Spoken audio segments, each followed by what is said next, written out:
Des amateurs de chiens se déchaînent sur une page Facebook au point de donner envie à son gestionnaire de la fermer. Bienvenue à Nouveau Info Québec.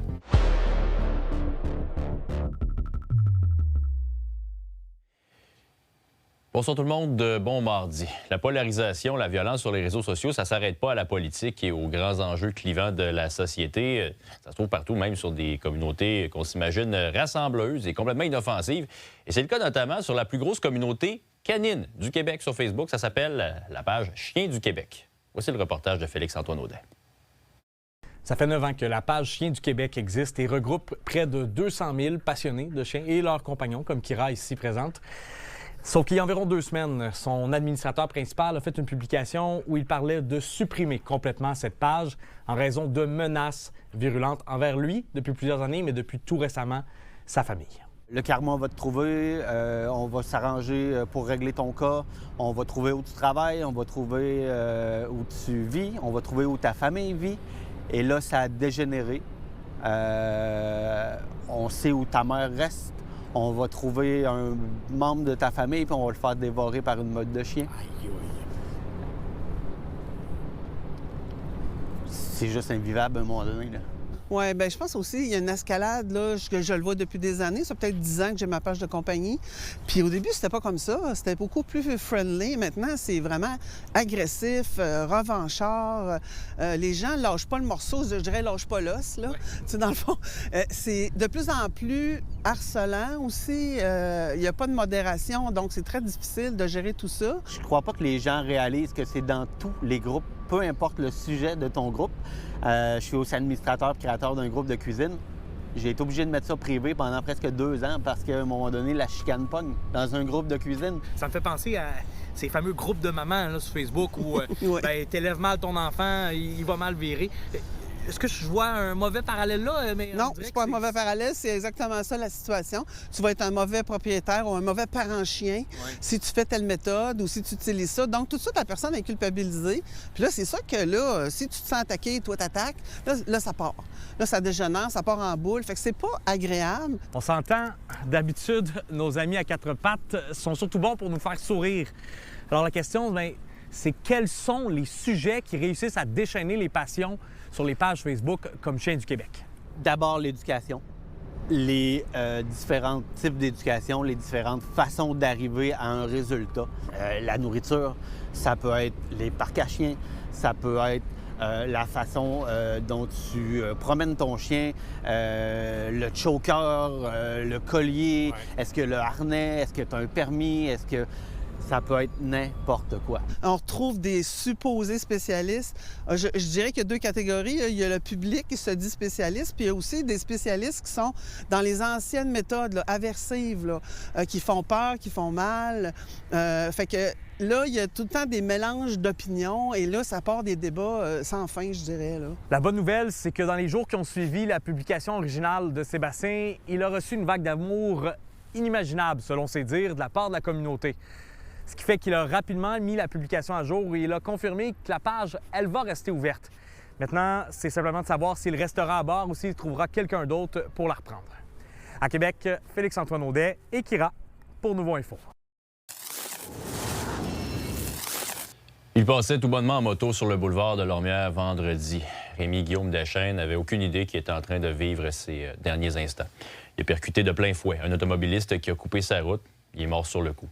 Son ami Sacha avait le goût de parler de son chum Rémi et de ce qui lui a enlevé la vie à 26 ans.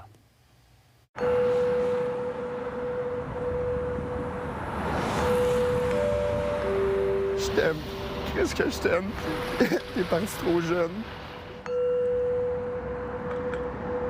Sacha, ici, on est au coin du boulevard de Lormière, de la rue Racine. C'est un coin que je connais très bien. C'est à quelques minutes de chez moi. Il est arrivé un drame il y a quelques jours. Qu'est-ce qui est arrivé à Rémi? Rémi, il finissait sa journée de travail. Beau vendredi après-midi, un passionné de moto. Il voulait faire une petite ride après sa job.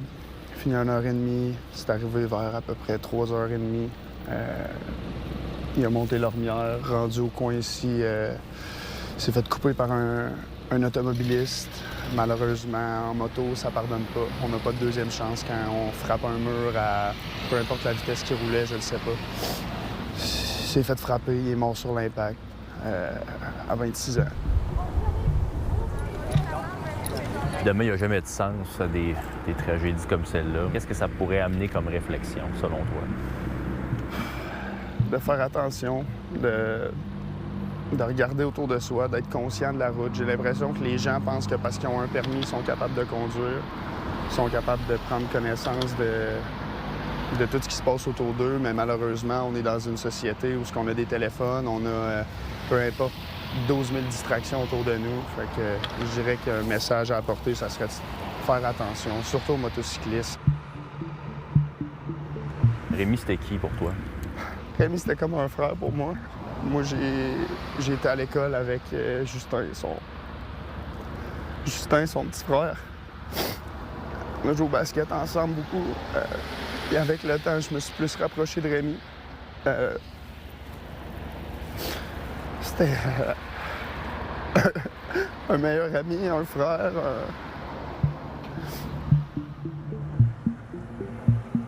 Il y avait tellement de monde autour de lui, il y avait tellement de monde qui l'aimait. Pour nous, c'était un rassembleur, une boule d'amour, toujours partant pour partir à l'aventure, faire n'importe quoi, tu sais.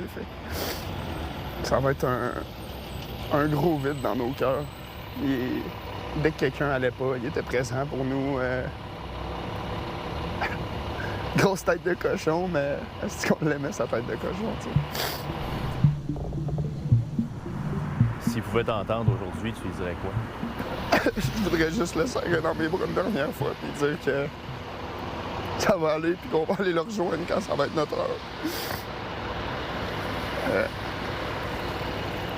Rémi, je t'aime, mon frère. Il y a tellement de monde autour de lui qui l'aime. Il laisse tellement de gens dans le deuil pour un accident bête, un accident de la route. On pense qu'on est invincible sur la route. On pense pas souvent aux autres. On pense juste à nous. On pense à se rendre le plus vite au point A, au point B. Je sais pas ce qui est arrivé, tu sais. A-tu coupé le coin vite? Voulais-tu... Y a-tu pas vu pendant toute la moto? Tu sais, on le sait pas. Chris, c'est ça. Merci, Sacha.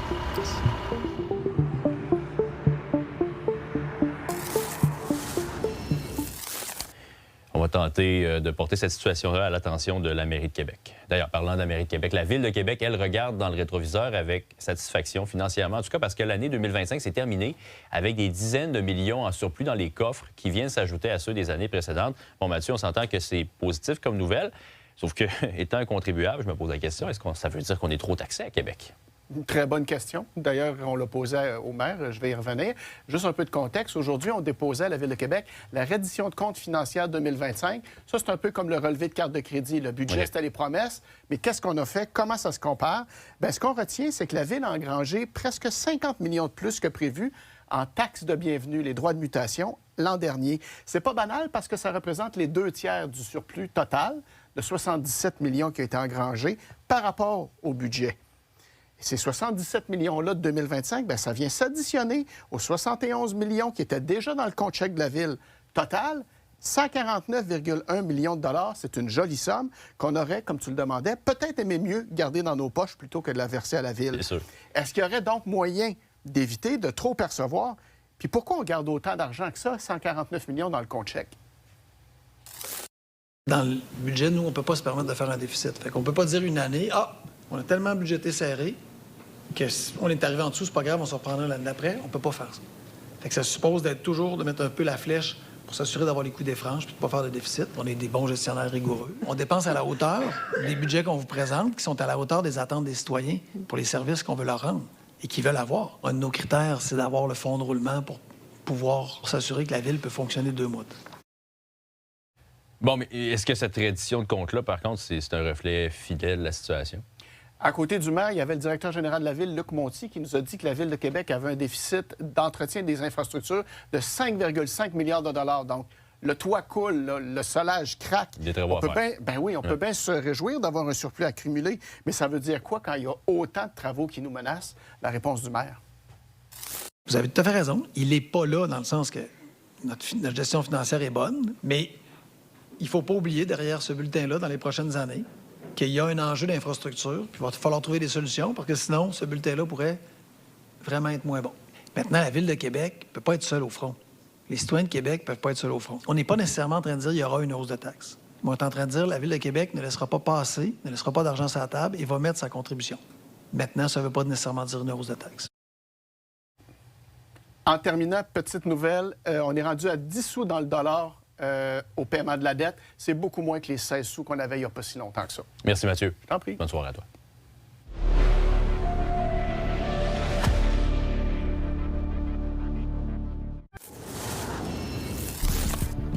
L'artiste français Patrick Bruel accumule les accusations de violence sexuelle à l'endroit de plusieurs femmes et Gestev a suspendu indéfiniment ses spectacles qui étaient prévus les 3, 4 et 5 décembre au Capitole de Québec. Je cite, « Compte tenu du contexte actuel et de l'impossibilité d'en assurer la promotion, Gestev a décidé de suspendre indéfiniment les spectacles de Patrick Bruel. Les clients qui ont acheté des billets vont être remboursés. L'entreprise ne fera aucun autre commentaire à ce sujet. » L'enquête sur les événements violents lors desquels un adolescent de 14 ans a perdu la vie le 16 septembre 2024 à Frampton a mené à une nouvelle arrestation. Un homme qui est aujourd'hui âgé de 18 ans a été arrêté à Rivière-des-Prairies et devrait être accusé demain d'avoir déchargé une arme à feu et également d'incendie criminel. Puis mars dernier, il y a 3 autres personnes qui avaient été arrêtées par la Sûreté du Québec en lien avec le dossier, soit un adolescent de 16 ans, de même que 2 individus de 24 et 30 ans. Les 2 premiers ont comparu sous diverses accusations, alors que le dossier du dernier a été soumis au DPCP. Le navigateur Scott Shawir s'est donné pour objectif d'être le premier Canadien à accomplir le Vendée Globe 2028. C'est une course autour du monde en bateau à voile. Son équipe était de passage à Québec en prévision d'une expédition préparatoire. Juliane Perrault a rencontré le capitaine de l'Émirat 4 au port de Québec. Imaginez-vous de participer à une course internationale en voilier, en pleine autonomie face aux conditions extrêmes de l'océan. C'est le défi que se sont lancés l'équipe de l'Émirat amarrée en ce moment au port de Québec. Nous, on est arrivé de Lorient en France puisque le projet est basé là-bas. Et donc on va à Collingwood. Donc on fait un arrêt ici à Québec pour quelques jours. Ensuite, on s'arrête à Montréal, Toronto, et puis on arrivera enfin au lac Huron, à Collingwood, pour notre programme. Donc c'est un bateau de 60 pieds, 18 mètres 28. Alors c'est des bateaux assez complexes, puisqu'il y a pas mal de systèmes. Il y a de la mécanique à bord avec tous les winches, il y a ce qu'on appelle des ficelles, donc pour manœuvrer les voiles. Il y a des voiles qui sont aussi en carbone et tout ça. Ce genre de bateau, ça peut aller jusqu'à 40 nœuds, donc c'est à peu près 1,8 fois en km/h, donc soit à peu près 80 km/h. The Vendée Globe is one of the toughest sporting challenges on the planet. L'objectif est de préparer le skipper canadien Scott Shawir à devenir le premier au pays à réaliser la Vendée Globe, une course à travers le monde, l'une des plus extrêmes en navigation. Alors, le Vendée Globe 2028, c'est un tour du monde en solitaire sans assistance. Donc Scott partira des Sables-d'Olonne pour faire le tour du monde par le sud, et donc sans escale et sans assistance personnelle. Donc il faudra se débrouiller pendant tout le tour du monde. Nous, on doit le préparer, parce que pendant la course, il n'a pas le droit d'être assisté par l'équipe technique. Donc nous, notre job aujourd'hui, c'est de préparer Scott à toute éventualité et à toute chose qui puisse arriver lors de la course. I like sailing. You go in a little lazy, you go surf the waves, you know? That's not this. Donc pour l'instant, l'équipage est avec Scott, mais éventuellement, il sera laissé seul face au défi de la navigation. On a souvent des gestions de passage de dépression ou d'anticyclone, donc c'est des gestions de système météo. Son objectif, c'est de s'adapter à cette évolution de système météo-là, de manière à aller le plus rapidement possible d'un point A à un point B. Il y a de l'analyse d'état de la mer, de la météo et des risques qu'on peut prendre, puisque des systèmes météo, c'est pas une valeur sûre, c'est une analyse en amont. Donc l'état de la mer, ça peut être vraiment problématique, des états de mer assez courts et assez forts. Notamment pendant le Vendée Globe, il va passer l'océan Indien. Donc c'est connu pour avoir une mer très courte et très formée. Donc c'est très dangereux pour le bateau, c'est des mers casse-bateau quoi, vraiment. Donc il aura ça à gérer, réduire les allures, adapter les allures. L'équipe va aussi permettre à de jeunes Canadiens de vivre une expérience semblable cet été. À Québec, Juliane Perrault pour Nouveau Info. Et pour toutes vos nouvelles, nos chroniques, des vidéos et nos infolettres, je vous invite à consulter notre site nouveau.info.